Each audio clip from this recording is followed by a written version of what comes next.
ovo nije stvar gde treba da se delimo na leve, desne, zelene, žute ili crvene, ovo je stvar opstanka naše dece. Ovde se delimo na normalne i nenormalne ljude. I kažem, ponavljam, ono što je opasno, dakle, videli ste da je Bratislav Gašić, ministar MUP-a, svoje izlaganje započeo muški roditelj. Zar je to u trenutku kada se ovo desilo najbitnije da se izgovori kao muški roditelj? Dakle, on je zapravo namignuo zapadu i rekao, ljudi, tu sam, nastavljamo sa našom dogovornom agendom, guramo ovu priču i dalje. Vi ste videli na koji način se dan posle tog događaja ponašaju deca, videli ste šta se dešava na društvenim mrežama, videli ste da je neka Facebook ili TikTok grupa Kole Care imala preko 1.000.000 pregleda, da ima, ne znam, 30-40 hiljada lajkova, videli ste komentare, onda vi zapravo vidite da to nije usamljen slučaj. Dakle, da taj duh tog izvitoperenog bunta koji definitivno postoji u deci, kao i u svima nama, ali kod njih je poseban jer su mali, zapravo vlada dečijom populacijom. Videli ste igranje gde oni kao jedne druge ubijaju, gde donose plastične pištolje, gde, dakle, to je nešto što je zapravo bila samo čaša, odnosno kap u čaši koja se u tom trenutku prelila. Deca, pogotovo imućnih roditelja, kako reče gospodin predsjednik, mogu da prodaju svoj mobilni telefon i za taj telefon da kupe nekoliko komada i automatskog oružja i eksplozivnih sredstava na crnom tržištu od istih onih ljudi na kome mnogi od njih kupuju narkotička sredstva. Dakle, dovoljno je da dete dileru da svoj telefon, iPhone od 1.500 evra i u zamenu da dobije pištolj. Tako da priča da ćete vi nešto rešiti nekakvim ograničenjem ili poštravanjem oružja, to je potpuno besmisleno. Pogotovo ako znate, evo da se samo nadovežem na tu temu, pogotovo ako znate da zvanična statistika MUP-a Srbije govori da je praktično da se jedno od 5.000 ubistava zapravo desi legalnim vatrenim oružjem u posedu fizičkog lica. Dakle, ako izuzmete policajci i vojna lica koji imaju službeno oružje i kojima se dešavaju ubistva i samoubistva, što smo mogli da vidimo, i ako izuzmete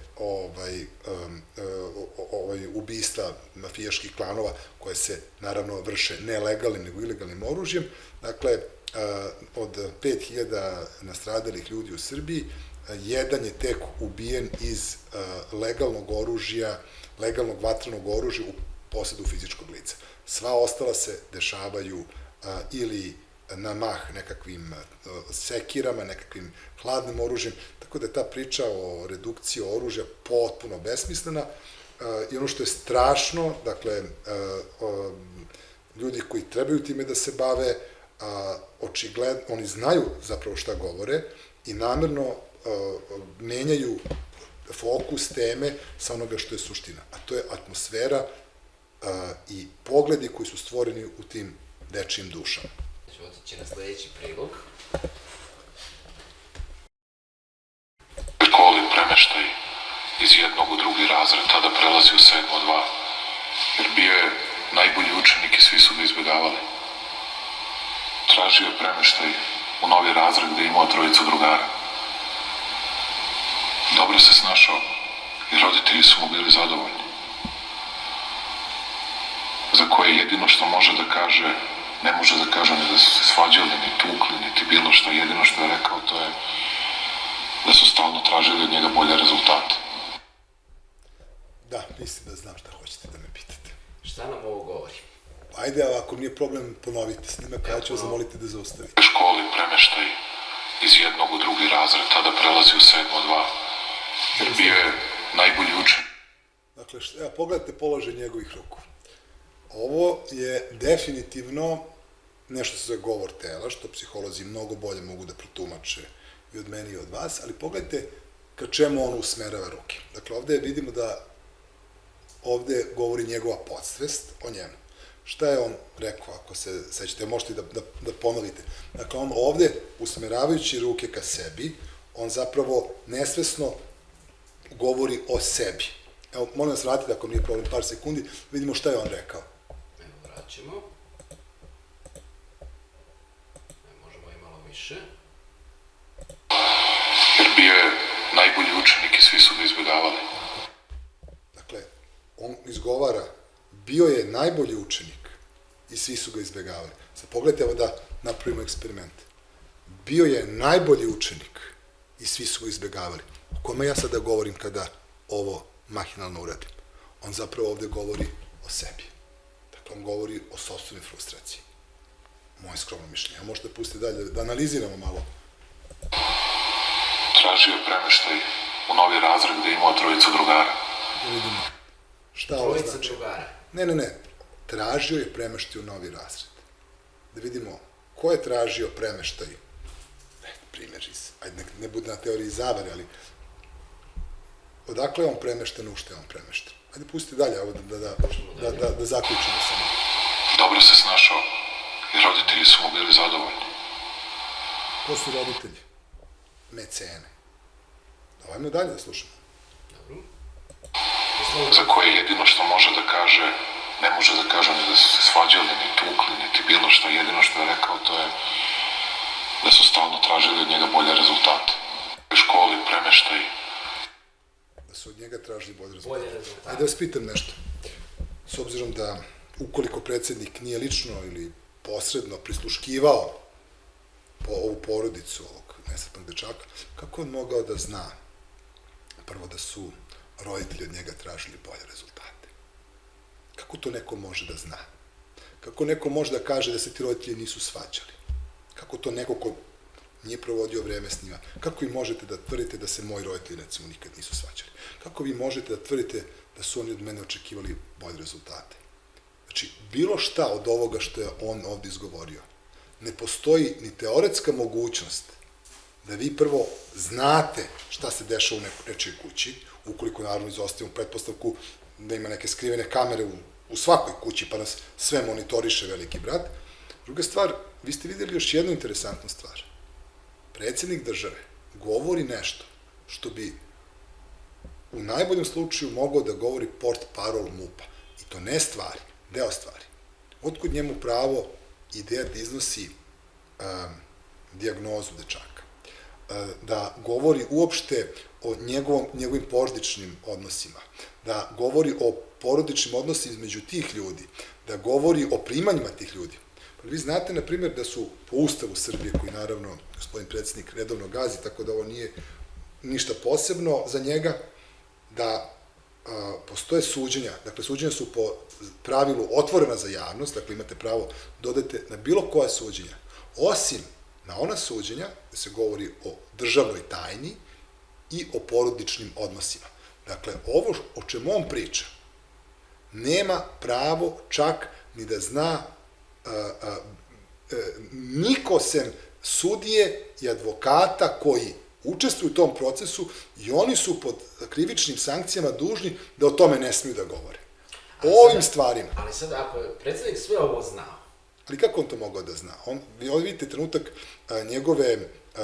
njegovog, da kažem, pada koncentracije, njegove izgubljenosti, bit ću slobodan tako to da nazovem, gde on zapravo u nedostatku argumenta, u tom delirijumu, jer ovo je, vidite, ovo će vratno biti veliki početak njegovog kraja.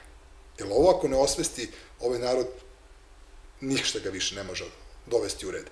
Dakle, on ovde u nedostatku argumenta pokušava da nešto kaže ljudima i naravno uvek čovjek polazi od sebe. Dakle, evo možete još jedan put da pustite i da vidite, dakle, zapravo... Iz jednog u drugi razred, tada prelazi u 7.2, jer bio je najbolji učenik i svi su ga izbjegavali. Vratite još jednom na sve. Samo kažete koliko da vratite. Evo, možete ovde pustiti. Samo vratite pažnju. Tražio je premeštaj u novi razred gde je imao trojicu drugara. Dobro se snašao i roditelji su mu bili zadovoljni. Vratite još molim pre da analiziram. Evo, neko ostavimo gledalcima na... Samo kažete dok... Pa evo, vidite samo do početka, recimo, još, pre nego što će pokazati rukama na sebe. I to je trenutak zapravo gde iz njega ne govori on, nego njegova podsvest. Evo, možete još malo vratiti, da čujete rečenicu, ili čak možda ne bi bilo loše da utišate ton, pa da... Ton? utišajte, pa da vidimo, kada gledate bez tona i posmatrate čoveka, da vidite, Potpuno bez tona. da pokušamo da zaključimo o kome on govori kada ga gledate, a ne slušate. Dakle, to je nešto što će da izoluje. Evo, pogledajte, da li ovaj čovjek ovde govori o sebi ili nekom drugom? Pogledajte samo na osnovu gestikulacije. Evo sad da pustite sa tonom, pa da vidimo zapravo, da pokušamo da povežemo ton i sliku, što bi rekli klinci.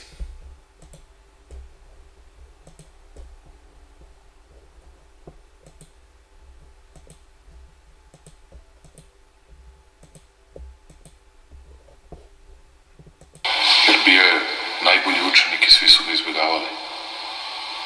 Tražio je premeštaj u novi razred gde je imao trojicu drugara. Kako on može da zna Dobro se da je snašao. imalo trojicu drugara? Kako može da zna da se dobro snašao? Ali dobro, Aleksandre, ako sad već to negde zna, ali evo sad zna i predsjednik države, ja ću otići samo trenutak do ove konferencije koja je bila u vladi Srbije. Samo moment. Na detalje, kada... Ministarka zdravlja o stanju dece za koje se trenutno bore za život. Zamerite što je ovako. Po našim informacijama su i dvoje njih slobode. Da je isti, kako je i sam izjavio, planirao da ovo izvrši, ovo je bio spisak dece koju je planirao da likvidira.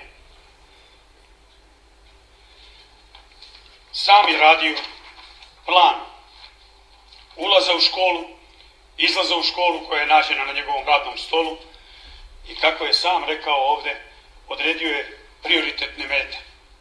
Skica malo izgleda kao iz neke video igrice ili iz nekog horor filma, što ukazuje da je detaljno po razredima škole planirao kako da uđe u koju učionicu i kako tako je dete likvidira i po kom broju iz 7.2, 8.4, 604, 8.2, 7.4 i 7.3. I to po broju 1, 4, 2, 3, 6 i 5.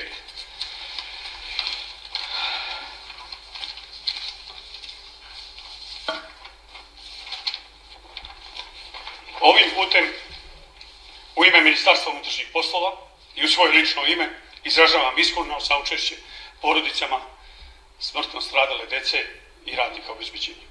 Ovde ćemo zastati. Gospodin je ovde pokazao papir koji bi, evo, recimo, javnosti mogu da pokažem pred kamerama kako je dete planirao. U ovom tamo snimku imamo predsjednika koji zna šta se dešava oko deteta. Da li je, evo, nekako sve to moglo da se ispegne? Da li je to neko mogao da sazna? To je sad glavno meni pitanje. Ne, ovo što se desilo, može da se desi i u ovom trenutku kad mi razgovaramo u nekoj školi, na nekom, ok, škole su zatvorene, ali u nekom parkiću, jer je ova vlast indoktrinirala i inspirisala decu i omladinu na ponašanje kakvo danas imamo u društvu. Dakle, oni u naše ime, po ko zna koji put, staju na iste grabulje i kažu vam još, mi ćemo nastaviti da stavimo našom nogom na te grabulje koje će vas, građani Srbije, udariti ponovo po nosu. Pitanje za celokupno društvo, šta činiti da ne dođe do nekog novog masakra? Znate šta, svako od nas, a pogotovo predstavnici vlasti ili opozicije, imaju odgovornost i krivicu zbog ovoga što se desilo, počeo od mene, evo ja prvi prihvatam da sam mogao da budem mnogo oštriji, mnogo žešći, da sam mnogo puta vagao nekakvu političku korektnost u toj skupštini i to, kada gledam iz ove perspektive, smatram greškom. Ne možemo da vratimo, šta god da uradimo, da sad položimo naše živote, ne možemo da vratimo ovu decu, nažalost, ali možemo da budemo svesni toga da pretnja i dalje postoji. I da ne možemo da ispravimo ono što se desilo, ali možemo da predupredimo da se nešto poput ovoga ne desi ponovo. Skupština mora da zaseda, da se traži odgovornost vlade za ovo što se desilo, da se zapravo stavi na dnevni red pitanje odgovornosti vlade, koja vodi ovu državu, prvenstveno premijerke Ane Brnabić, prvenstveno resornih ministara koji su za ove stvari zadužene, a nakon toga, po hitnom postupku, da se stave na dnevni red izmene svih zakona koji ograničavaju tradicionalno vaspitavanje dece od strane roditelja, da se ukinu svi pravilnici i svi zakoni koji se tiču nastavnika, kojima zapravo tim ljudima kojima se vezuju ruke da mogu da se bave decom u školama. Znate, pa nastavnik ne sme da kaže koje dete je napravilo problem. Ne sme da izgovori, ostaće bez posla. Sam misli u takvim okolnostima koji su potpuno šizofreni, sumanuti, suludi. Taj čovjek može da bira, kao i roditelj, između toga da ostane bez posla i hleba kojim hrani svoju decu, ili da radi nešto što se protivi zdravom razumu. Pritom imajte na umu da mnogi roditelji danas iz potrebe ili iz hira jure za parama, da rade po 10-12 sati dnevno. Sad zamislite vi kad dođe čovjek posle 12 sati dnevno, posle posla. Šta god je radio, da je sedeo na ovoj fotelji i gledao jednu tačku, on će da bude psihički premoren, izmoren. On neće imati snage da se bavi vaspitavanjem tog deteta. A sad dodajte na to situaciju kad recimo roditelji dete idu na posao i u školu u suprotnim smenama. Pa vi dete ne možete ni da vidite. I onda su deca prepuštena sama sebi. Postoji agenda za razbijanje porodice, za pretvaranje, ljudi u efikasne potrošače. Ona ide iz nekoliko smerova. Prvo imate zakone, o kojima smo malo pregovorili, koji degradiraju i funkciju roditelja i obesmišljavaju funkciju nastavnika kao vaspitača. Dakle, ljudima koji trebaju da se bave decom, na tradicionalni način vezane su ruke. S druge strane, imate naravno medije, koji propagiraju nasilje, koji propagiraju blud, koji propagiraju bezobrazluk, koji stavljaju na pijedastal ono što je u svakom normalnom društvu talog, i to je tako u celom društvu. I sad reći će neki, zapravo mislim na predsjednika govoreći u njegovom stilu, da dece ne gledaju televizor. I to je tačno. Međutim, ako analizirate recimo neki od tih reality, on traje satima. Od tih, 5, 6, 10 sati, imate nekoliko minuta udarnih stvari, gde se oni tuku, gde se oni svađaju, gde lete neke flaše, čaše, gde oni imaju kakav seks ili šta god. Onda oni zapravo iz tih nekoliko časova izvuku tih nekoliko minuta i plasiraju po društvenim mrežama. A deca gledaju društvene mreže. Tako da deca zapravo dobijaju koncentraciju tog mentalnog otrova koji se plasira. Na tome tu ne postoji više nikakva dilema da li to što nešto ne postoji na televiziji, deca ne upijaju. I drugo, morate da znate još jednu stvar. Roditelji koji gledaju takve stvari, oni saobražavaju svoje ponašanje kad tim sadržima kao prema nekim vrednostima i to nesvesno prenose na decu. Šta mislite, majka koja gleda tamo neke starlete i želi da ih imitira, da to ne prenosi na svoju ćerku? Kada obuče, štikle od 12 cm, kada ugradi silikone, da joj se grudi vide do pola, da to ne utiče na ćerku u razvoj koji se ugleda na majku. Tako da, te priče da televizije, da Željko Mitrović, da REM nema nikakvu ulogu, to je apsolutno neistina i to je ono što sam rekao najopasnije, neko pokušava da skrene temu sa onoga što je suština. I sramotno je što Aleksandar Vučić zapravo štiti, to sa punom odgovornošću tvrdim, ljude koji su vinovnici stvaranja atmosfere do koje je dovelo ovo što se desilo juče. Dakle, on njih štiti, on je juče izjavio, dakle, umesto da kaže ljudi da problem jeste, hajde da ga rešavamo, on je rekao ne, to nije problem. Nije problem Željko Mitrović, nije problem Pink, nije problem Zadruga. Problem je TikTok, problem je internet. Naravno, problem su i oni, ali on upravo usmerava pažnju ljudi na tačke gde on ne može da reši problem. A tamo gde može, on pokušava da praktično izbegne odgovornost. I odgovornost, tako je. Naravno, pozvao sam i ono koji je ključan problem u ovakvim situacijama, dakle, kontrolni mehanizam, to je u ovom slučaju tužilaštvo, da odreaguje, da ispita uzroke za ovakvo. za ovakve događaje, a svi dobro znamo da su, ponavljam, u pitanju Olivera Zekić kao predsednica REM-a, da je u pitanju Željko Mitrović kao produkcija ovoga čime se pune glave naše dece i da je to Dragan J. Vučićević koji je zapravo gensek cele te medijske slike koju danas imamo u Srbiji. Dakle, to su ljudi koji nemaju poslanički imunitet, za koje ne treba zasedanje Skupštine i to su ljudi koji bi, po mom dubokom uverenju, trebali već da su u zatvoru i da im bude određen pritvor, makar onaj koji su tražili za novinara koji je izgovorio ko potpiše ne upiše. Građanima Srbije mora da se vrati njihova država. Državu koju su im otele političke partije, koju su oteli političari i za kojih zapravo stoji multinacionalni kapital uglavnom sa zapada.